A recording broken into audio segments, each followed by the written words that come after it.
6월부터 8월까지 이제 빌라 공급 대책을 계속 냈는데 안타깝지만은 영향을 발휘하기는 어렵다고 생각하고 그래서 25년을 놓고 보면은 24년을 강타했던 비아파트 기피발 전세 강세는 내년 없을 걸로 보고 있습니다. 앞으로는 심해지면 심해졌지 이제 과거처럼 이제 될 일은 없다고 생각을 해요. 이 초기 단계 재건축 진짜 이거 들고 있어도 되는 건가 이런 생각이 저는 많이 들 거라고 생각을 하거든요. 인구라든가 이런 부분에서 수요라든가 이런 선호를 바꿀 만한 어떤 제도 정비가 나와야 된다고 저는 이제 생각하는 거고요. 이제 그런 게 없다고 하면은 이제 사람들의 이런 어떤 편향된 선호 체계가 증폭될 거라고 보고 있습니다.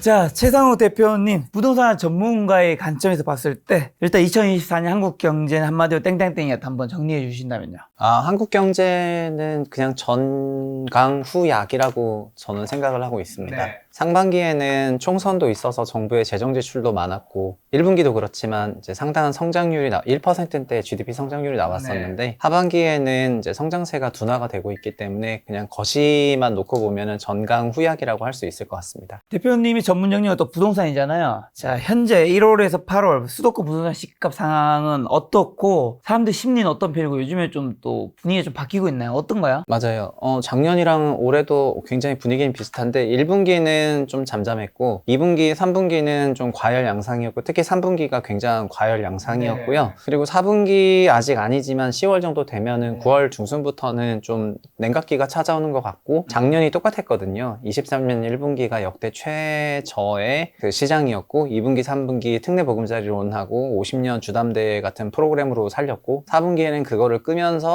이제 수요 억제 정책이 나오면서 4분기에는 시장 하락세로 잠깐 전환했다가 올해도 똑같이 2분기, 3분기는 프로그램 돌리면서 좀 올라왔었다가요. 4분기는 또 가계대출 규제 정책으로 선회를 하면서 냉각기가 찾아오는 작년과 굉장히 유사한 흐름인 것 같습니다. 4분기가 냉각기라면 냉각기 다음의 상승을 말하는 건가? 하락을 말하는 건가? 아니면 그냥 횡보를? 네, 최소 횡보 정도로 생각을 하고 있죠. 2분기, 3분기에 너무 크게 올랐기 때문에 지금은 이제 상승세가 거의 둔화가 되고 있는데 아마 4Q에는 상승세 둔화 좀 더 나가면은 하락도 할 수 있지만은 폭락이다 이런 게 아니고 올해를 규정을 하려면 일단 월에 6월, 7월 같은 경우에는 서울 기준으로 월에 2% 이상 올랐거든요. 근데 보통 일반적인 경우에는 0.4, 0.5%이기 때문에 그래서 그 정도 레벨로 다시 내려가지 않을까 싶습니다. 저 2024년 부동산 시장에서 특히 서울 집값 상승이 이슈인데 그럼 이런 흐름이 찾아온 요인은 뭐고 이제 뭐 4분기는 이제 냉각기를 말씀해 주셨는데 집값이 바닥은 다진 건가요? 저는 주택가격 바닥은 바닥의 개념이라기보다는요 이미 주택가격은 너무 비싸졌고요 프로그램이 없으면 시장이 돌아가질 않아요. 그래서 저는 주택시장을 자주 리니지라는 게임에 비유를 하고 있는데 네, 거기서 소위 서울에 있는 고가주택은 리니지의 집행검 같은 그런 이제 초고가 아이템이고 그 게임을 즐기는 사람들은 그 게임 자체에서의 생활이 중요하다 보니까 계속해서 더 높은 곳을 향해서 가려는 그런 의지가 있는데 게임을 즐기기 위한 비용이 너무 비싸다 보니까 신규 유저 유입이 없는 거죠. 그래서 그 안에서 점점 더 뾰족해진 형태로 고가주택들은 더 올라가지만은 밑에 신규 유저 유입이 없기 때문에 거래량 자체는 이제 굉장히 위축세를 보이는 거거든요. 그래서 이렇게 시장이 크게 위축이 되면은 정부가 프로모션을 해요. 게임사가 프로모션 하듯이 특례보금자리론 풀고 신생아론 풀고 이래서 특별한 프로모션이 있거나 하면은 그때 또 잠깐 유저들이 붙었다가 프로모션 꺼지면은 또 금방 죽는 거거든요. 그거를 저는 작년부터 23년 시장부터 이제 프로그램의 시대다 이렇게 부르기 시작을 했고 그래서 신생아론이든 올해는 신생아론이지만 작년엔 특례보금자리론이었는데 그런 특례보금자리론 40조짜리죠. 신생아론도 27조짜리죠. 그리고 일반 디딤돌 버팀목은 50조 원짜리거든요. 그런 프로그램들이 없으면은 시장이 돌아가지 않는다. 그래서 바닥이라기보다는 이미 비싸졌기 때문에 정상 시장은 아니라고 생각하고 있습니다. 지금 서울집값 집행검으로 비유해 주셨는데 그게 특히 아마 강남 마용성 등 이제 밀접할 것 같은데 이런 초고가 아파트의 앞으로 전망은 좀 어떻게 보세요? 올해 시장을 일단 전반적으로 먼저 묘사를 하면은 지역적으로는 뭐 서울만 강세다 이렇게 말할 수도 있는데 개별 입지적으로 보면은 일단 학군지가 강세였고요. 그리고 아파트의 연식으로 보면은 준신축 이상이 강세였고 재건축 아파트들은 전반적으로는 약세였습니다. 소위 뭐 초고가 지역을 제외하고는요. 그리고 지방 부동산 시장 전체적으로 하락세가 계속해서 이어졌고 코로나 이전과는 다르게 지방까지 온기가 가질 못했습니다. 그래서 올해 2분기, 3분기만 하더라도 있고 막 많은 부동산 커뮤니티에서는 서울에 이렇게 강세면은 시차를 두고 지방도 간다 이런 얘기가 많았고 저는 25년 전망에 그럴 일이 없다 이렇게 썼거든요. 그런 강세가 지방으로 퍼지지 않는다. 오히려 더 뾰족하게 간다. 이제 그렇게 썼고요. 근데 그렇게 이제 시장을 바라보게 된 배경은 뭐냐면은 사람들의 마음속에 이제는 초저출산이 자리 잡고 있습니다. 초저출산은 어떤 특징을 갖게 되냐면은 서울만 생존하고 지방은 소멸하거든요. 그 인식이 있으니까 지방으로 수요가 살아나지 않습니다. 그리고 지방에서조차도 지방에 있는 부동산들 포트폴리오를 좀 정비하고 수도권 알짜 지역으로 와야 되겠다는 그런 심리가 올라오게 되어 있고요. 그리고 초저출산은 지금 도시 기능들을 죽이고 있는데 가장 대표적으로 학교를 없애고 있습니다. 초등학교들을요. 초등학교와 중학교가 없어질 거라고 생각하는 서울의 비학군 지역에서 그래서 약세가 나오고 있습니다. 과거에는 그 학교가 없어질 거라는 생각을 했던 건 아니었기 때문에 그렇게 학군지에 대한 선호는 어떻게 보면 좀 약해지고 있었는데 이제 의대 증원과 함께 그리고 초저출산 두 개 맞물리다 보니까 학군지에 대한 막대한 선호가 나타나게 된 거고요. 그리고 초저출산은 지금보다는 앞으로 10년보다는 그 10년 이후의 10년이 더 큰 영향을 미치게 되어 있는데요. 그래서 2030년대까지 기다려야 되는 재건축 같은 경우에는 선호가 약해지는 거죠. 오히려 지금 준신축을 사도록 좀 종용받고 있거든요. 올해 나타났던 시장의 전반적인 그 사람들의 선호는 초저출산 기피 그리고 초저출산발 피크아웃 리스크를 회피하고 싶다. 이런 거가 막대하게 작동이 됐다고 생각을 하고요. 그게 그냥 돈을 만났을 때 그런 거래 패턴이 나온 것 같고 이런 기조는 저는 앞으로도 계속 이런 기조는 살아있을 거라고 생각을 하고 있습니다. 그러면 이제 올해 서울시가가 상승했는데 지방이 못 올랐는데 내년에도 뭐 시차를 두고 강세자 지방이 전환이 될 확률은 그렇게 많지 않다는 거네요. 맞아요. 저는 지방 강세장이 나왔던 20년, 21년에는 지금처럼 저출산 이슈가 테마화되진 않았거든요. 그리고 사람들은 이제 인식 체계가 한번 바뀌게 되면은 그대로 좀 굳어지는 경향이 있을 수밖에 없는데 우리나라의 이런 인식 체계 가장 크게 변했던 거는 97년 IMF였고 IMF 전까지는 일반 사기업을 다니는 게 뭐 전반적인 그냥 코스였는데 일반 사기업에서 그냥 정리해고를 때려버리고 40대 그냥 보내버리고 이러니까 그때부터 뭐가 바뀌었냐면은 공무원 인기가 폭발했고요. 그래서 노량진으로 대표되는 공무원 인기가 폭발을 했고 두 번째는 전문직군 인기가 폭발을 해서 의사 변호사 만들기 위해서 소위 일반 공대보다는 의사 변호사 만드는 게 훨씬 더 코어가 돼가지고 그때부터 대치동이 떴거든요. 근데 저도 40대가 되어 보니까 부모님들이 왜 그렇게 의사 변호사를 시키고 싶어 했는지 알겠어요. 20대, 30대만 해도 좀 잘 모르겠는데 40대가 되어 보니까 주변에 이제 다 40대 이제 공무원 하는 분이든 직장생 하는 분이든 위기가 조금씩 오잖아요. 저는 이제 금융회사에 있었는데 금융회사 다니는 것도 30대 때는 그런 위기를 못 느끼는데 40 후반이 되면은 그러니까 55세 이후에 내가 뭐 해먹고 살아야 되나 다 이런 고민을 하지 않습니까? 이런 인식이 한국 전국에 퍼졌던 게 IMF 때였고 이거가 대치동 신드롬과 전문직 신드롬을 낳으면서 공시 신드롬을 낳았었는데 이것처럼 저는 저출산이 사람들의 인식 체계를 많이 건드렸다고 생각을 하는데요. 과거의 관성대로 서울이 올랐으니까 지방이 오르고 이런 시나리오를 저는 이제 아예 생각 안 하고 있고요. 이런 피크아웃 하에서 어떻게 더 뾰족하게 더 생존하는 지역에 진입을 할까라는 거가 사람들 마음속에 강하게 자리 잡았기 때문에 그거가 올해 시장을 설명하는 관통하는 키워드라고 생각하고 있습니다. 그럼 강남 상구 마영성 같은 초고가 아파트들의 가격 흐름을 보려면 좀 뭘 기준으로 삼으면 좋을까요? 뭐 가격 그 자체를 보시기보다는 결국은 주택 가격을 작년 초에 와서도 김작가 TV에서 그런 설명을 했었는데 서울의 주택 가격은 주식처럼 그 임차료에다가 멀티플을 곱하면은 설명력이 높다고 저는 이제 말을 해왔었는데요. 서울 전체 그 임차료와 멀티플을 보시면 되는데 임차료는 기업으로 치면은 주식으로 치면 이익이랑 똑같기 때문에 이익이 올라가면 주가가 올라간다 이렇게 생각하는 거랑 유사하고 그런 맥락에서 이들 지역의 임차료는 큰 폭으로 올랐고요. 임차료 상승만큼 매매가도 멀티플만큼 올라왔습니다. 서울 평균은 1.9배인데 말씀하신 마용성이나 이제 강남 서초 같은 경우에 멀티플이 2.2배에서 2.5배까지도 올라가거든요. 그 얘기는 전세 1억 오르면 매매가 2억 5천 올라간다는 얘기고요. 그리고 지방으로 가면 갈수록 멀티플이 내려가는데 거기는 1.3배 받고 있으니까 이 얘기는 전세가 5천만 원 오르더라도 매매가는 6,500 오른다는 거거든요. 사람들은 이 멀티플에 뭘 부여하고 있냐면은 장기 성장성을 부여하고 있어가지고 지금 언급하신 그런 지역들이 미래에도 성장할 것이다라는 생각에 프리미엄을 주고 있고, 지방 소멸이 될 것 같은 지역에는 이제 할인을 해가지고 바라보고 있어서 그냥 똑같은 임차료 1 단위가 변한다 하더라도 매매가가 큰 폭으로 변하고 이제 그렇게 되어 있습니다. 저는 이제 집을 가격을 볼 때는 그렇게 말씀을 드리고 있고, 시장을 보는 방식은 수요하고 공급이 있다고 하면은 저는 이제 대표적인 수요가 기민하게 변하면서 시장이 변한다고 생각하는 이제 그런 쪽에 가깝기 때문에 이제 우리 수요는 결국 돈이 있기도 하고요. 그래서 돈을 설명한 그런 지표와 데이터들을 저는 유심히 좀 보고 있습니다. 그 수요 측면에서 정부가 이제 대출 규제를 하고 있잖아요. 대출 규제하고 있는 거는 앞으로 집값에 영향을 좀 많이 주겠죠? 그럼요. 저희의 돈이 저는 수요라고 하면은 대출이 상당한 비중을 차지하고 있는데요. 그냥 수요는 사실 그 세 꼭지밖에 없거든요. 그러니까 첫 번째는 그냥 경상적인 저희의 반복적인 종합소득, 근로소득, 사업소득, 연금소득, 기타소득, 이자소득, 배당소득의 종합소득이 경상소득이고요. 두 번째는 비경상소득인데, 비경상소득은 이제 대주주의 주식 양도, 부동산의 양도, 그리고 퇴직 소득 같은 게 비경상 소득이고, 요즘 논란인 금투세, 그러니까 주식을 팔아도 비경상적인 소득이 생기잖아요. 그리고 가상자산인 코인을 팔아도 가상자산 소득세를 도입한다고 했다가 지금 유예 중인데, 이런 것도 비경상적인 부분이거든요. 그래서 소득은 경상적으로 반복하는 근로소득이나 비경상적으로 발생하는 자산처분소득, 이런 것들이 큰 골자를 차지하고 있고, 그 다음에 마지막 꼭지는 대출인데, 대출은 요즘은 두 종류가 돼가지고 하나는 금융기관 대출이고 하나는 가족 간 대출이라거나 이런 비금융기관 대출이거든요. 네, 주택에서 말하는 전세도 사실은 비금융기관 이제 대출이죠. 임차인의 전세 보증금을 레버리지 삼은 거니까.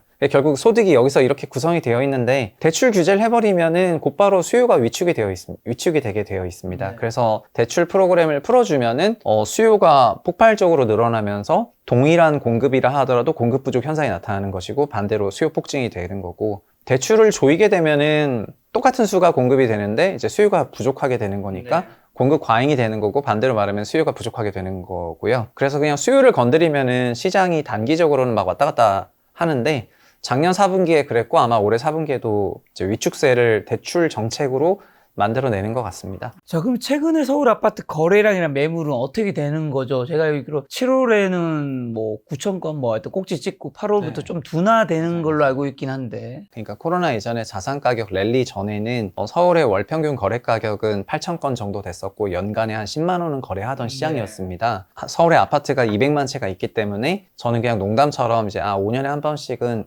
20년에 한 번 정도는 이제 1회전이 이루어진다, 이제 이런 얘기를 드렸었고요. 20년, 21년에 그 랠리를 경험하고 나서는 주택가격이 너무 비싸지다 보니까 소위 리니지화가 되면서 거래량이 위축이 됐죠. 월 평균 5천 건 이하로 좀 내려갔다고 볼 수 있고, 작년은 좀 유난히 줄었었던 거고요. 근데 올해 7월은 8,800건까지 갔고, 근데 8월 들어서는 확실히, 8월에는 무슨 이벤트가 있었냐면은 8월 5일에 나스닥에 큰 폭의 조정이 있었고, 그때 이제 코스피 코스닥은 9%에서 12% 빠졌고요. 하루 만에 이제 봇들이 밀어서 파니까 이제 시장이 박살이 났는데, 그런 조정이 있고 대선 있고 그다음에 연말에 이런저런 매크로 이벤트가 있으니까 미국 증시를 포함해가지고, 아까 소득의 원천 중에 하나가 자산처분 소득인데 자산시장이 좀 옆으로 흘렀거든요. 그러니까 자연스럽게 수요도 좀 흘렀겠죠. 그래서 수요가 상반기에는 폭발적으로 올라가다가 이제 8월 달을 기준으로 수요가 조금 정체가 되고, 거래량도 자연스럽게 30% 정도 빠지면서 지금 8월 실거래가 찍힐 것 같습니다. 한 6천 건대 정도로요. 근데 9월 실거래는 8월보다 더 또 한 30% 더 빠져가지고 4천 건대로 내려갈 것 같거든요. 대출은 그거에 기반해서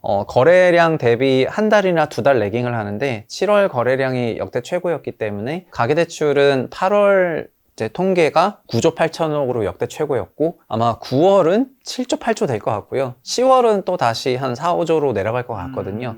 그러면서 시장이 이렇게 과상승이 조금 안정화되는 국면으로 4분기에 전환될 것으로 보고 있습니다. 지금 이제 대표님은 4분기는 좀 행보 생각하시는 거죠? 네, 그렇죠. 그리고 내년은 수도권은 지금 뭐 어떻게 전망하시는 거죠? 내년도 심플합니다. 올해 부동산 시장의 그 흐름이 어쩌다 보니까 중고가 위주로 말씀을 드렸는데, 중고가 시장은 소득에 기반을 하고 있습니다. 결국 소득이랑 대출이랑 자산 시장에 따라서 움직이고 있습니다.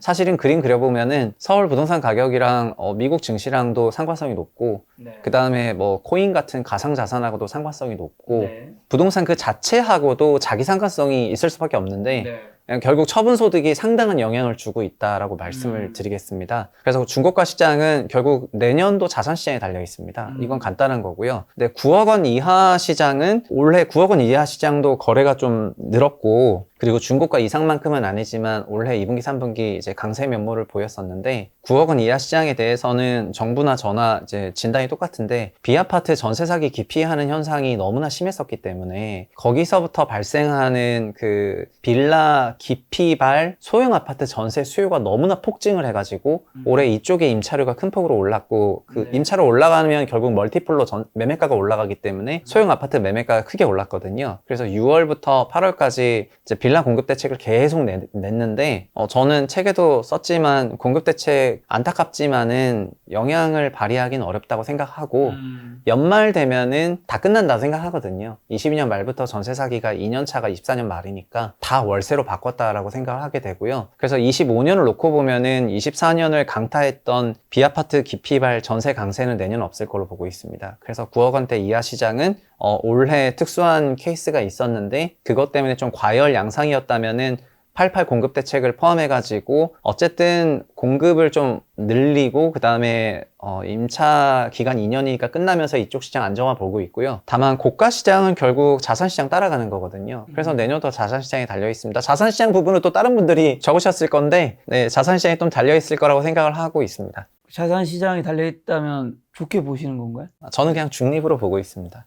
내년에는 올해 말에 일단 대선이라는 너무나 큰 이벤트가 있어서 그 미국 대선 이 전후로 결국 그 세력이 바뀌느냐 안 바뀌냐가 너무 중요하기 때문에 약간의 불확실성이 있다고 생각해서, 그래서 아마 9월, 11월까지는 좀 관망세가 있지 않을까 이런 생각이고, 어느 쪽이 되냐에 따라 가지고 자산시장 향배도 많이 달라질 거라고 생각하고 있습니다. 미국 대선이 그 말씀하신 부동산 시장에 좀 어떤 영향을 끼치게 될까요? 지금 저한테만 해도 연준이 50bp 금리 인하하니까 한국 부동산 어떠냐고 질문이 어마어마하게 오는데요. 그러니까요. 사람들 인식은 미국이 금리 내렸으니까 한국도 금리 내릴 거고, 한국 금리 내리면 한국 자산시장 올라가지 않냐, 이런 이제 메커니즘인데, 그렇죠. 그런데 작년이랑 올해 나타났던 현상은 뭐냐면은, 기준금리는 안 움직이는데 시장금리가 나홀로 먼저 내려갔거든요. 기준금리 기준으로 75bp 이상 금리 인하를 이미 다 했고, 그러니까 시장금리가 그만큼 내려갔고, 주택담보대출 상품금리는 150bp 내렸거든요. 그래서 한국에서는 주택담보대출 상품금리는 22년 말 대비해서 150% 인하 다 했고요. 지금은 거꾸로 한국에서 기준금리를 내리기 위해서는 가계대출 줄여야 되니까 가계대출 금리 반대로 높이고 있거든요. 그래서 주담대가 꺾이는 걸 봐야지 금리를 좀 따라가겠다는 거기 때문에 한은에서는 10월도 아니고 11월에 내릴 것 같고 그런데요. 왜냐하면 10월 데이터를 보고 싶을 거기 때문에. 그래서 10월 데이터가 소위 가계대출이 이제 죽었다는 게 나와야만이 기준금리 좀 내려줄 거라고 생각한다면은, 돌려 말하면은 10월, 11월에 이제 부동산 시장은 좀 위축된다는 거고요. 내년으로 연장해서 보면은 내년도 유사한데, 우리나라가 이제 매크로를 보면은 상반기는 좀 강세였고 하반기는 좀 전강 후약인데, 그 후약의 기조가 내년에도 이어져서 전약일 것 같거든요. 그래서 내년까지 이어지는 그런 기조 속에 어쨌든 국내 거시는 이제 아주 좋지는 않을 환경인 것 같습니다. 우리나라 산업이라는 거는 반도체라든가 이런 여러 가지 주요 산업에 좀 움직이고 있는데, 올해 좀 좋았던 거는 작년 말부터 올해까지 좀 셌던 거는 반도체 산업이 좀 셌었던 것 같고, 지금은 반도체가 약간 피크아웃 논란이 있어가지고 내년에는 올해보다는 좀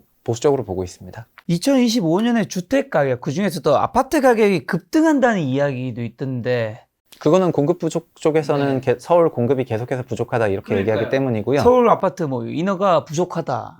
이건 실제 데이터가 맞지 않나요? 인허가 부족하죠. 근데 23년에 주택 공급이 역대 최저였지만은 공급이 없었음에도 불구하고 23년 시장이 좋지 못했거든요. 그러니까 공급은 항상 시장을 동행해서 가는 경향이 있습니다. 시장 좋아지면은 공급을 하려고 하고, 그 다음에 시장이 위축되면은 공급을 안 하려고 하거든요. 네, 그래서 공급은 늘 시장이랑 동행했고, 이 차트는 이제 수도 없이 보여드렸기 때문에 공급 부족에 대해서 생각하시고 이렇게 말씀드리고 싶습니다. 주택 수요가 얼마 전에 9월 9일에 정부에서 3차 중장기 수급 계획을 발표했는데, 우리나라에 연간 39만 호의 주택이 여전히 필요하다 이렇게 또 발표했습니다. 근데 이런 겁니다. 그 적정수의 주택 공급이 그냥 지속적으로 되고 있다면 사실 별 문제가 없어야 되는데, 적정수의 주택 공급도 지속적으로 잘 안 될 뿐더러 수요는 약간 너를 띄거든요. 왜냐하면 과거에는 수요가 그냥 소득과 대출로 굉장히 쉽게 계산이 됐었는데 주택 수요의 상당 부분이 소득과 대출뿐만 아니라 자산 처분이라는 강력한 그 소득원이 발생을 했습니다. 그래서 그 강력한 소득원을 인해 가지고 부동산이라는 자산 시장이 주식이나 코인 같은 다른 자산과 너무나 높은 상관성을 보이게 되었거든요. 결국은 수요 관리가 과거보다 훨씬 어려워졌다는 얘기가 되는 거고요. 그냥 자산시장 랠리 하면은 부동산 강세 막을 수가 없습니다. 20년, 21년에 다 경험하셨을 거라고 생각이 되고요. 그리고 22년에도 똑같았죠. 22년 하반기 때 글로벌리 자산시장 붕괴가 있었고 서울 부동산도 뭐 예외 없었고요. 올해 상반기 모든 자산 랠리를 했고 그 다음에 서울 부동산 강세였고요. 그 다음에 지금 자산시장이 랠리라고 하기에는 좀 횡보 기간이죠. 그러니까 시장도 횡보하는 거거든요. 그래서 수요를 관리하기가 조금 어려워졌는데 공급이 그에 따라 가지고 적절하게 가냐 안 가냐를 가지고 수요를 보는 쪽에서는 공급 부족하다 그냥 그런 말을 하기가 용이한 환경이니까 계속 주택 공급 부족하다 이렇게 말씀하시는 것 같고요. 극단적으로 말해가지고 미국 증시 무너지거나 그럼 서울 부동산 시장도 그냥 무너진다고 생각을 해요. 지금은 일반적인 소득과 대출로 움직이는 시장이라기보다는 소득 대출 플러스 처분 소득으로 움직이는 시장이 돼버렸기 때문에 그냥 글로벌 증시 거의 정상관으로 따라간다. 한 달 시차를 두고 그렇게 보고 있습니다. 그러니까 전망이 어려워졌죠. 그 부동산 상승을 외치신 전문가분들도 저희가 함께 친하게 있는 분들이 몇 분 계시잖아요. 이제 내년에도 집값은 더 오를 거라 이렇게 얘기하잖아요. 특히나 고가 시장은 더 오를 거라 얘기를 많이 하던데. 그거는 저는 내년에 의견이 다르신가요? 아니요. 내년에 가격이 제가 가격 보는 뷰하고 뭐 그분들 뷰가 다를 테니까요. 근데 저는 이제 수요의 변화를 통해 가지고 가격 설명력이 이미 너무나 높아졌기 때문에 자산시장 동조화가 된다는 거는 이미 올해도 보여주고 있고 지금도 보여주고 있고 올해 상반기, 작년, 재작년, 2020년 그 전 계속 보여줬기 때문에 사실 그 동조화가 되는 거는 단순한 상관성뿐만 아니라 인과성도 있다고 저는 생각을 해서 이제 그 부분은 시장 그렇게 보는 거에 대해서는 이견이 없다고 생각하는데요. 다만 제가 아까 모두에 말씀드렸다시피 사람들 인지체계에 너무나 강력한 저출산이라는 게 때려버렸기 때문에 이젠 도로 가든 뭐로 가든 결국 무조건 서울 학군지 사람 많이 모이는데 준신축 이상으로 가야 되겠다는 생각이 신념처럼 바뀌었단 말입니다. 그래서 이 신념이 바뀌지 않는 한은 결국 이 신념은 늘 죽어있는 것처럼 잠자고 있다가 이게 인간의 선호 체계인데 이 선호는 돈을 만나면 불타오르거든요. 마치 불처럼. 그래서 대출이든 자산 처분이든 그게 없으면은 선호가 좀 죽어 있다가 다시 대출 완화되고 자산시장 좋아지면 또 불타오르고 이제 이런 패턴을 계속해서 앞으로 보여줄 거라고 생각을 하고 있습니다. 그게 내년인지 아닌지는 모르겠지만 어쨌든 대출 환경이 완화적이고 자산시장이 강세로 갈 때마다 늘 이런 패턴이 나올 거고요. 반대로 뭐 지방 강세니 뭐니 이제 이런 거는 나오기 어렵다 이렇게 생각을 해요. 말씀하신 대로 저출산율 그러면 지방 부동산 시장이 매매가 둔화되었는데 이건 좀 회복이 쉽지 않다는 거네요? 네, 인지 구조가 그렇게 됐으니까요. 마치 그러니까 97년 이후에 사람들이 전문직과 공직에 대한 그런 선호로 인해서 대학교의 선호 학과들이 달라졌지 않습니까? 그런 거랑 저는 똑같다고 생각을 합니다. 근데 지방에서도 뭐 서울 외, 수도권 외 모든 지방이 소멸되는 건 아닐 텐데 강력시 안에 그리고 강력시 안에서도 핵심 지역들은 있잖아요. 그럼 그런 곳은 아니요, 괜찮은 건지? 지금은 광역시조차도 그 안에서도 나름의 이동은 있어요. 제가 한 2달 전쯤에 그 경남에 지사를 두고 있는 공공기관이랑 세미나를 했었는데 그 안에서도 그런 고민들이 있거든요. 어떤 거요? 그러니까 서울 안에서도 똑같잖아요. 학교가 없어지는 지역이 있잖아요. 그럼 학군지로 가야 되나 그러면서 강서권역에서는 목동을 생각을 하고 과거에는 그러니까 대학 때문에 갔는데 지금은 초등학교가 없어지니까 자기 자녀한테 소위 동문이 사라지는 거예요. 그럼 동문이 사라진다는 그런 생각이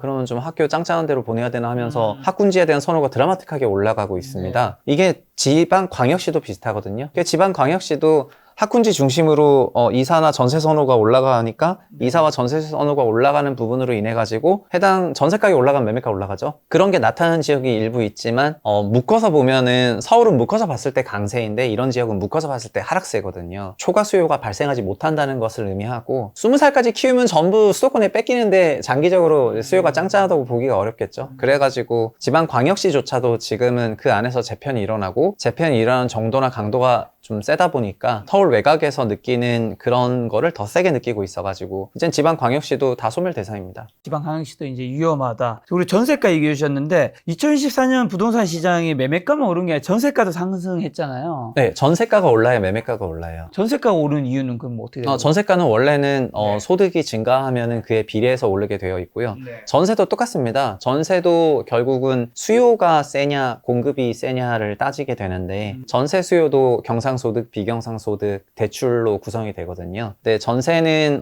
서민 주거라는 명목하에 전세 대출이 지난 한 3번의 정권 동안 계속해서 완화적으로 갔었고 전세 레버리지를 계속해서 공급했었기 때문에 일반적인 소득 상승률보다 더 빠르게 오를 수가 있었고 그리고 전세는 채권이랑 비슷해서 금리의 역수이거든요. 금리 내려가면 전세가 올라가고 금리가 올라가면 전세가가 하락을 하는데 말씀드렸던 것처럼 22년 하반기 비교해서 지금 전세가 크게 올랐는데요. 왜냐하면은 기준금리 75bp 내렸고 시장금리 75bp 내렸고 상품금리는 150bp 내렸으니까 그에 따르면 전세가는 한 60% 올라야 되거든요. 22년 저점 대비 그만큼 올랐고 그에 비례해서 매매가가 올랐다고 말씀드리겠습니다. 앞으로 전세 어떻게 되냐면은 전세는 결국 상품금리를 따라가기 때문에 지금은 대출 상품금리를 높이는 국면에 있기 때문에 저는 전세가 역시 4분기에는 안정화가 될 것으로 보고 있고요. 전세 시세를 움직였던 미시적인 빌라 기피 현상은 이제 슬픈 얘기지만 연말이면 끝난다고 보고 있습니다. 2년 임대차 기간이 22년 말부터 끝나니까 그래서 내년에는 전세 시장이 올해 같은 그런 불안은 없을 거라고 생각을 해요. 다만 이제 여기서 제일 캥기는 거는 아까 말씀드렸던 것처럼 학군지 전세 선호가 너무나 세졌기 때문에 그 학군지 지역의 전세 시세는 다른 지역이랑 다르게 좀 차별적으로 움직일 거라는 생각이 들고요. 그 얘기는 올해 나타났던 현상처럼 학군지 지역의 전세가가 강세라면 매매가는 또 짱짱하겠죠. 그리고 비학군지 지역은 전세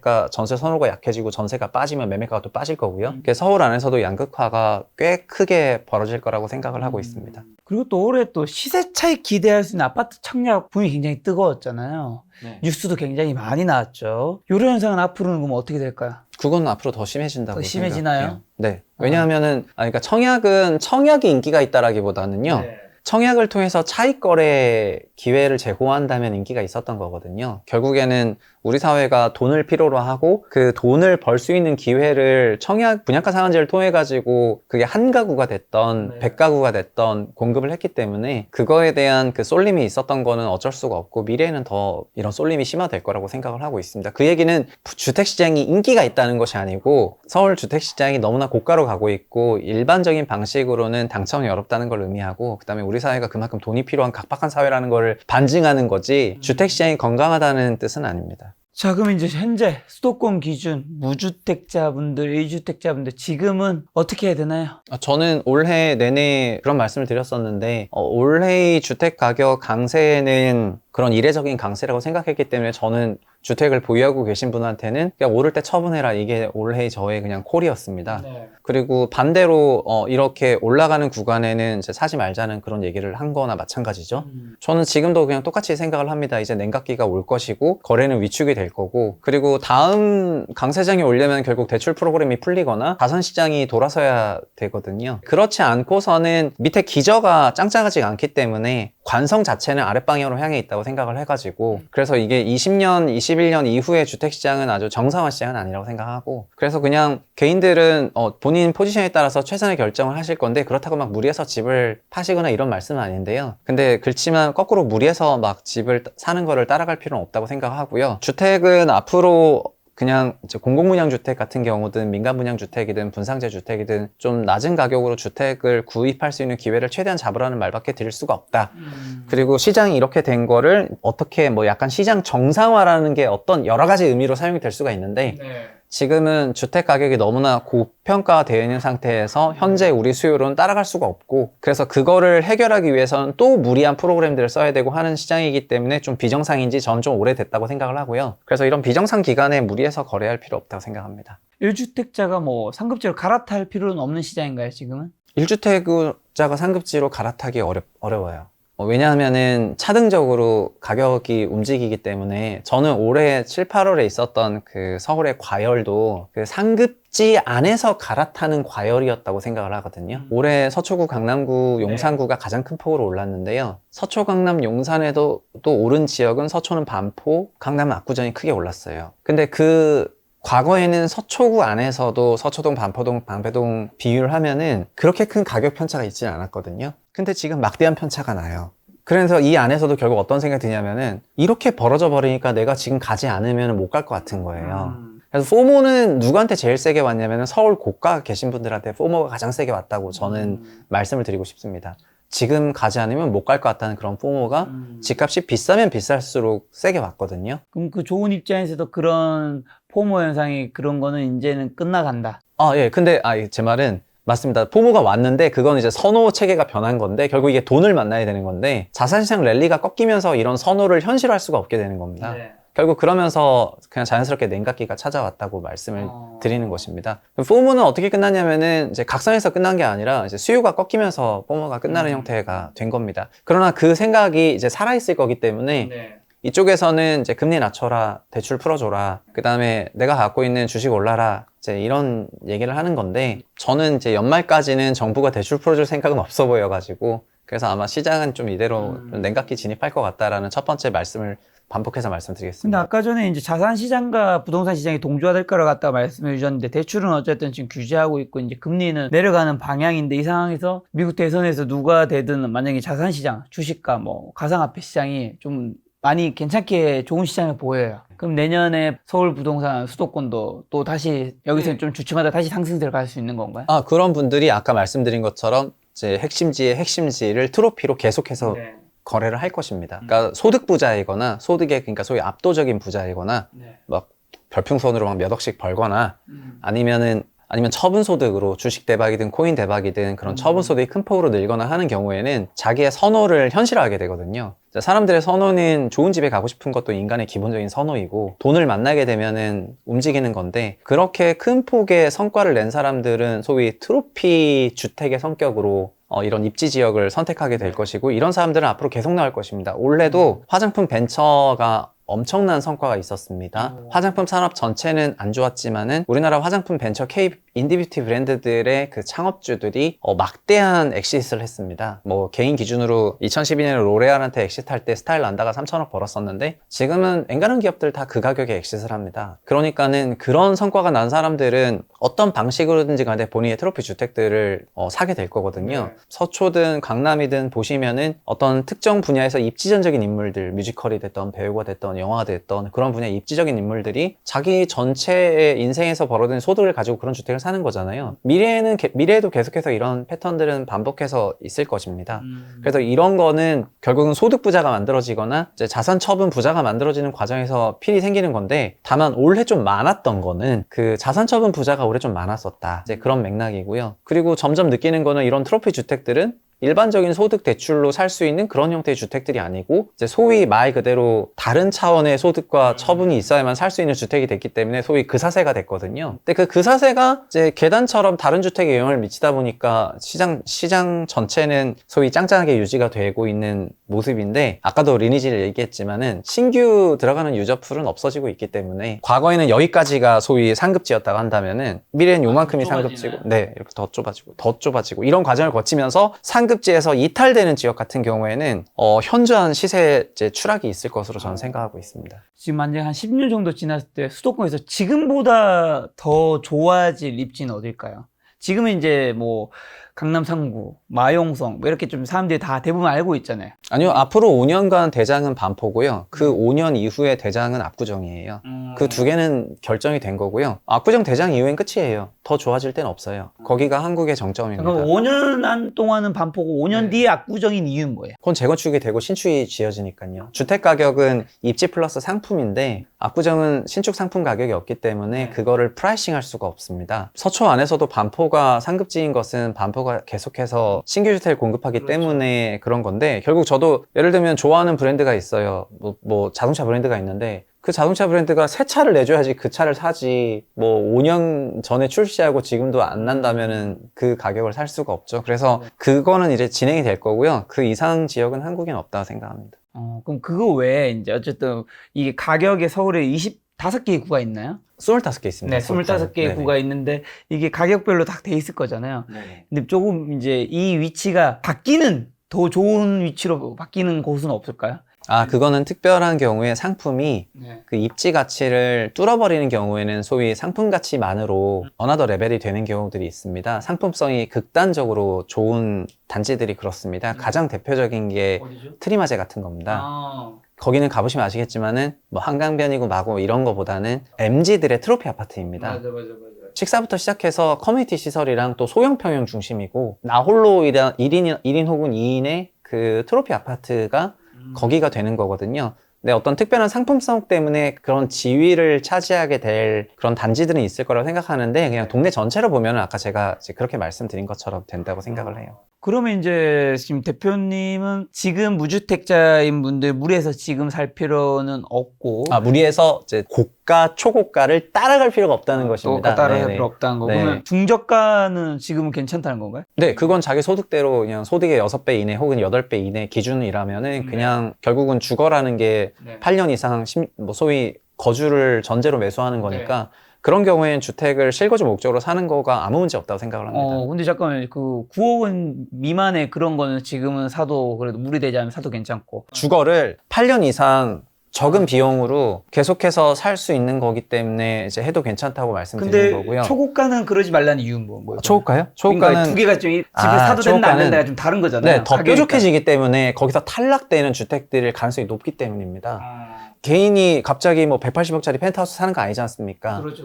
그 주변에 동심원처럼 따라가는데 저는 미래는 더 뾰족해진다 생각하거든요. 리니지 게임의 특징입니다. 점점 더 강해지고 뾰족해지는 캐릭터들만 제 시세를 유지하게 되고 그렇지 않은 캐릭터들의 시세는 현저히 소위 똥값이 되걸랑요. 그 템 거래하는 사이트를 가보시면은. 그래서 주택이 그렇게 된다는 건 아니고 비쌀 때는 동격이라고 생각해서 같이 따라가는데 거기 리그에서 탈락하는 순간부터는 이제 그 수요가 못 올라오죠. 내가 진짜 정점을 산다. 그럼 모르겠는데 그게 아니라면은 무리할 필요가 없다고 생각해요. 만약에 그러면 그 초고가에 나중에 들어가고 싶은 분들이 있을 수 있잖아요. 그분들은 나중에 어느 타이밍에 좀 기다렸다 사면 좋을까요, 그러면? 그런 아파트를 사시는 분은 현재 기준 항상 최고를 사십니다. 그러니까 미래 시점에는 미래 시점의 최고인 데를 사실 겁니다. 지금 최고가 아니라. 그러니까 미래 시점의 최고인 아파트를 미래에 사시겠죠. 그렇죠. 네. 지금 아파트를 그분들이 기다렸다가 지금 여기가 지금 최고인데 5년 후에는 아니에요.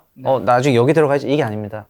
미래 최고인 데를 사시게 되어 있어요. 그렇죠. 근데 저는 이제 제가 말씀드린 거는 미래 최고인 아파트를 살 텐데 그 사는 거의 시점은 본인이 조금 이제 너무 비싼 것 같은데 본인이 트로피일 때 사는 거죠.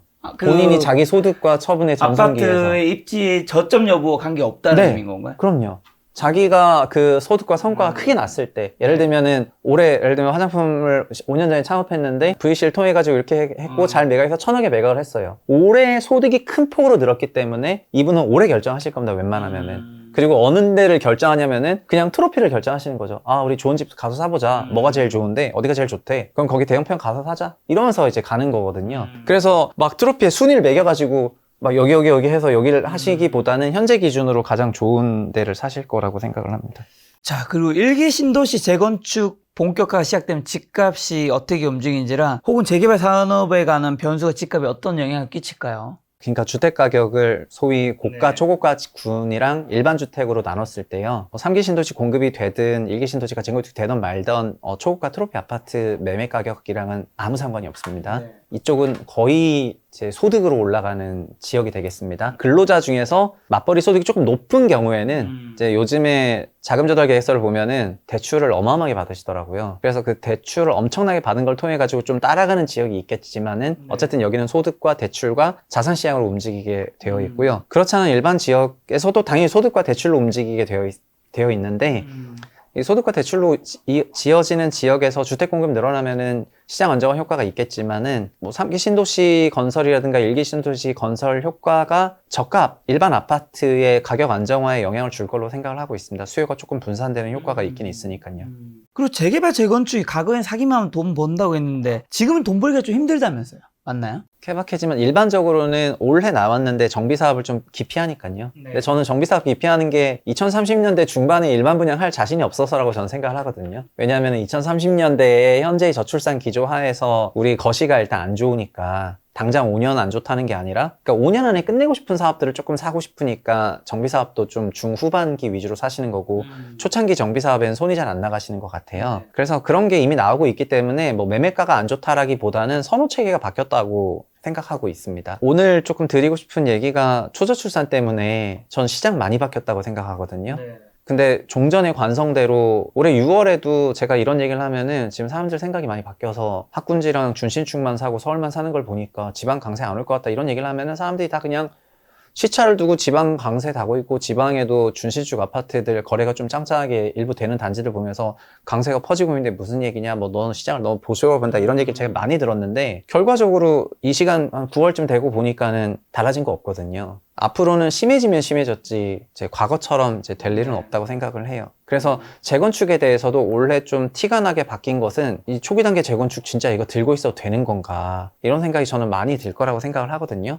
인구라든가 이런 부분에서 수요라든가 이런 선호를 바꿀 만한 어떤 제도 정비가 나와야 된다고 저는 이제 생각하는 거고요. 이제 그런 게 없다고 하면은 이제 사람들의 이런 어떤 편향된 선호 체계가 증폭될 거라고 보고 있습니다. 초저출산 얘기 많이 해주셨는데 그걸로 인해서 지방 소멸, 많은 분들이 생각하시는 건 인구수가 좀 작은 지방 소도시만 생각하는데 강력시도 위험할 수 있다는 코멘트 해주셨는데, 그렇다면 이제 지방에 계신 분들은 수도권에서는 또 서울, 이렇게 본인이 만약에 그 지역에 살지 않더라도 본인이 이제 사는 부동산은 계속해서 더 좋은 입지로 시간이 지남에 따라서 바꿔가는 게 본인의 자산을 지킬 수 있는 정해진 방법이라 볼 수 있는 건가요? 처음에 돈이 없으면 좀 지방에 이제 샀는데 본인이 지방에서 일을 하더라도 수도권에 집을 살 수도 있잖아요. 거기 팔고 수도권에 돈을 더 모으면 서울에 살 수도 있고, 계속 이렇게 상급지 입지로 갈아타야지 내 자산을 지키면서 잘 불릴 수 있는 건가요? 네, 저는 그 피크아웃 코리아에서도 말씀드렸지만 이런 강세를 저는 피크아웃 강세라고 부르고 있거든요. 피크아웃 강세는 어쨌든 말씀하셨던 그런 소위 중고가 상급지의 선호가 어쨌든 5년 정도는 갈 겁니다. 그 선호가. 다만 선호가 현실화 되려면은 돈을 만나야 되니까 대출 정책에 따라서 시장 분위기는 좀 왔다 갔다 할 것 같고요. 그 선호 자체는 계속해서 살아있을 거로 생각을 하거든요. 저는 이제 종종 나와서 그 이후도 얘기하다 보니까 지금의 수도권 강세는 지방에 있는 청년들 다 데리고 오면서 만들어진 소위 지방 죽이면서 만들어진 강세이기 때문에 그 강세는 결국은 지방이 완전히 죽으면서 끝이 난다. 결국은 수도권 안에서도 다시 또 쪼개진 현상이 나오고 또 더 뾰족해진다 막 이런 얘기를 하면서 제가 그거를 2단계다. 피크아웃 강세 페이지 2단계다. 이런 얘기를 했었는데 앞으로 한 5년만 지켜본다면 그냥 피크아웃 강세 페이지 1단계가 계속해서 이어진다고 생각하고, 말씀하셨던 것처럼 현재보다 더 좋다고 생각하는 입지 지역, 소위 출산율과 관련한 그런 도시나 학군지가 됐건, 그러니까 학교가 막 짱짱하고 아이들 많은 이런 지역에 대한 그런 선호는 앞으로 5년간은 더 심해진다고 생각을 하고 있습니다. 혹시나 지방에서 유력하게 좀 상승 가능한 지역이나 사도 괜찮은 지역은 그럼 없나요? 수도권 제외하고. 아니요. 지방도 출산율과 높은 출산율과 직업이 그러니까 직장이 인접한 지역들이 있어요. 예를 들면 부산도 부산 전체 출산율에서 가장 높은 게 부산의 강서구거든요. 강서구가 아시겠지만 부산에 있는 그 산업단지에 바로 초인접해 있어요. 다리만 건너면 되거든요. 그래서 거기는 높은 출산율이 있고, 근데 강서구에 뭐 있지 이런데 그 명지지구라는 그 택지개발지구가 부산 강서구에 있는데, 사실은 부산 얘기를 하면은 맨날 다 동부산권 얘기하고 내륙 부산권만 얘기를 하고 하긴 하는데 직장과 가까운 지역이라고 치면은 그런 지역이고요. 그 다음에 부산 안에서도 이제 학군지 선호가 있겠죠. 그래서 부산 안에서의 그 학군지 선호 현상이 그 안에서도 있을 것 같고요. 제가 지방에서 피카콜에 그런 내용 조금 담았었는데 청주 같은 데가 그 산업이랑 도시 사이즈라든가 이런 데가 많이 결합이 되어 있는 거거든요. 청주는 이제 반도체 산업에, 바이오 산업에, 심지어 2차 전지 산업에 소위 성장성이 예상되는 그런 산업들을 많이 끼고 있는 그런 도시이기 때문에 저는 거기는 앞으로 계속 커진다고 생각을 하고, 계속 커진다는 거는 결국은 도시 사이즈의 확장이랑 소위 네트워크 효과가 있으니까 그런 지역들은 피크아웃 단계에 들어가더라도 더 짱짱해지는 도시들이 되는 것입니다. 그리고 저는 경기도에서 책에서 자주 동탄 같은 데를 얘기했었는데, 화성 동탄 같은 경우에는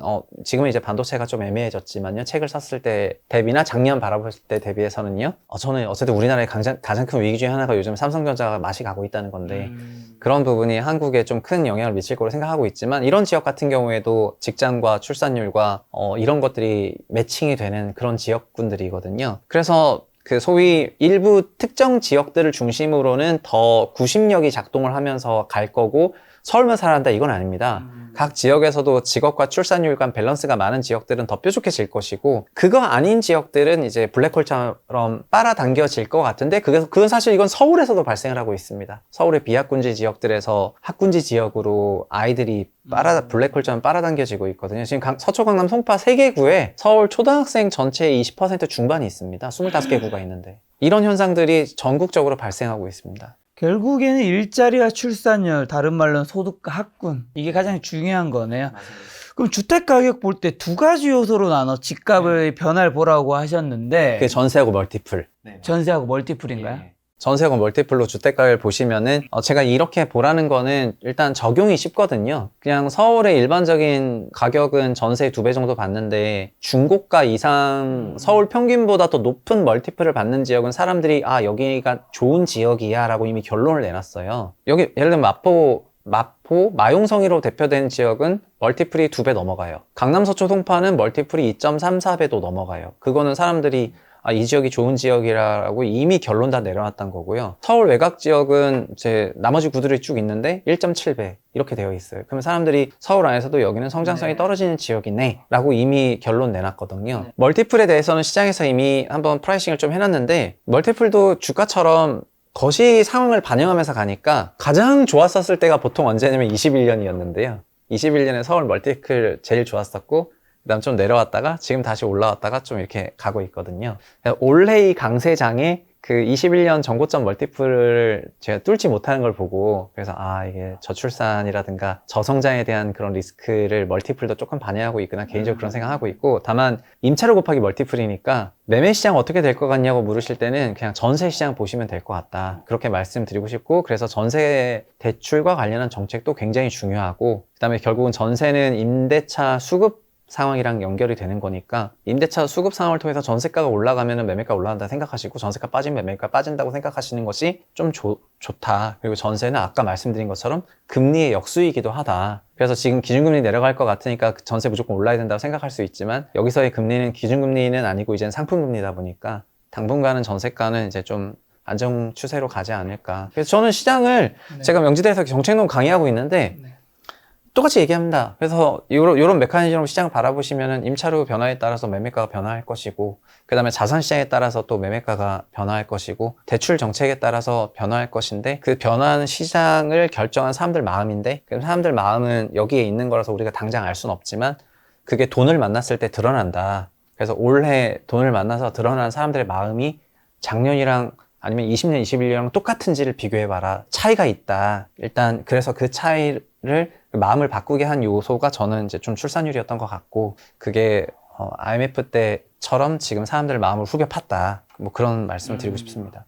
자, 그러면 이제 정부는 부동산 정책 앞으로 좀 어떻게 하리라 보시고, 각종 정부 대책을 바라보는 우리 투자자분들 마음가짐은 좀 어떻게 해야 될까요? 정부는 이제 과열이라든가 아니면 과열을 좀 방어하려고 하고, 그리고 급락을 또 받치려고 하는 성향이 있기 때문에 소위 자산시장 과열로 가거나 한다면은 좀 대출을 타이트하게 운용하려고 할 것이고요. 올 4분기처럼요. 그리고 반대로 자산시장도 엄청나게 위축되고, 그래서 수요가 다 죽어버린 상태에서는 부동산 가격이 또 큰 폭으로 하락하는 걸 20년 하반기에 봤기 때문에, 그때는 거꾸로 23년 2분기 3분기처럼 막 50년짜리 프로그램 만들고 막 40조 돌리고 해서 받치려고 하거든요. 그래서 정부는 시장을 어느 정도 되도록이면 소위 그냥 한 이 시그마 안에서 유지하려고 이제 노력을 많이 하는 그런 주체라고 생각하시는 게 좋을 것 같고요. 거꾸로 막 시장을 한쪽 방향으로 몰거나 아니면 뭐 죽이거나 이런 형태의 정책을 낼 가능성은 앞으로도 낮아 보입니다. 자, 네, 마지막으로 2025년 한국 부동산 시장이 찾아올 주요 변화랑 25년에 부동산 투자 기회가 있다면요?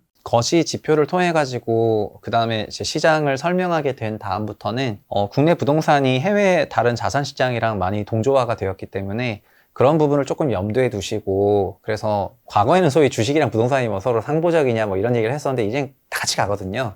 다 같이 가기 때문에 정말 저는 이게 좋은 현상은 아니라고 생각하는데 거시적인 어떤 변화에 좀 더 관심을 많이 가지실 필요가 있다고 생각을 하고요. 때로 이제 과열과 그 안정화라는 그런 패턴들을 이미 몇 년간 경험을 하셨다면은 그 여러 가지로 포모 같은 그런 심리가 올라올 때 너무 무리해서 따라가실 필요는 없다고 생각을 하고 있습니다. 25년은 매크로적인 측면에서는 금리 인하가 있기 때문에 그런 금리 인하는 부동산 시장에 항상 긍정적으로 작동을 했었고, 그래서 그런 부분이 있다고 생각을 하시면 좋겠고, 아까 말씀드린 것처럼 또 그런 환경에서 정부는 또 상품금리 올리거나 대출 쪼거나 하면서 밸런스를 맞추려고 노력할 거니까 결국 부동산의 어떤 특별한 어떤 대단한 그런 투자 기회가 존재하기보다는 그냥 자기 사이클대로 자기의 그 생애 주기대로, 그다음 자기 소득에 맞춰서 그냥 다시 기본으로 돌아가서 그렇게 의사 판단하시기를 조금 바라겠습니다. 자, 대표님도 뭐 개인적으로도 책을 집필하시기도 하고, 이번에 머니트렌드 2025 요 책에 공저로 이제 참가하셨는데,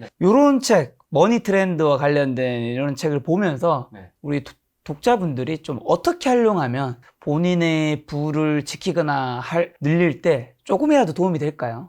그러니까 다 보고 나서 단순히 지식이 늘었다, 이걸로는 사실은 경제경영 도서, 머니 도서로는 좀 약간 약한 부분이 있죠. 이게 소설책은 아니니까. 제 출판 시장에 대해서 이런 생각이 있는데, 사람들은 요즘 재테크 책이나 아니면 자기계발서를 요즘 잘 안 읽으세요. 생각보다 잘 안 읽는 편인 것 같습니다. 특히 자기계발서는 이건 재테크 책이라서 그나마 돈과 관련됐기 때문에 조금 읽으실 거라고 생각하고, 아마 작년에도 좋았기 때문에 내년에도 많이 팔릴 거라고 생각하는데, 공자님이 얘기하신 것처럼 배우고 실행해야 되거든요. 근데 책을 읽기만 하거나 영상을 듣기만 하면 실행이 안 돼요. 그래서 저는 온라인 교육 사이트들이 요즘 다 위축된 것도 가르쳐 주기만 하고 이제 실행을 안 하기 때문이고요. 실행을 하는 거를 마치 학원 선생님이나 아니면 부모님처럼 캐치업을 해주면서 시켜야 되거든요. 숙제를 내는 것처럼. 그래서 저는 이런 책을 보면은 스스로 실행을 해보라고 말씀을 드리고 싶고요. 이대로 뭐가 나왔다면 뭘 한번 해보고, 데이터가 나왔다면 데이터를 찾아보고 하면은, 그러면 그 책의 가치는 정말 어마어마한 가치가 있는 거예요. 책값 몇만 원 정도가 아니고 그거에 저는 1만 배 이상의 가치가 있다고 생각을 해요. 그래서 책을 보시면 항상 실행할 생각을 해라. 왜냐, 그냥 기억만 하면은 여기에 경험 기억이라든가 이런 거가 작동을 하지 않는다. 뇌에 남지 않는다. 그냥 이기로 들어와서 이기로 날아갈 뿐이다. 그래서 잠깐 내가 책 읽었다는 그런 기분만 좋지, 내 계좌가 달라지는 것도 없고 내가 달라지는 것도 없고 아무것도 달라지는 게 없는 거기 때문에 재테크 책을 읽으시면 거기 나온 대로 꼭 실행을 해라. 이렇게 말씀드리고 싶습니다. 어떻게 보면 책에서 지식은 전달할 수 있지만 투자 인사이트와 지혜는 결국 본인의 경험으로서만이 완성시킬 수 있다. 네, 직접 해보면서 느껴야 되는 게 있어서요. 꼭 해보라는 말씀 드리고 싶습니다. 알겠습니다. 오늘 대표님의 말씀, 투자 인사이트 더 알고 싶으신 분들은 머니트렌드 2025 보신다면 훨씬 더 도움이 되리라 생각합니다. 오늘 만난 손님은 최상호 대표님이었습니다. 지금까지 소중한 시간 함께 해주셔서 정말 감사합니다. 오늘도 김 작가였습니다. 고생 많으셨습니다. 네, 감사합니다.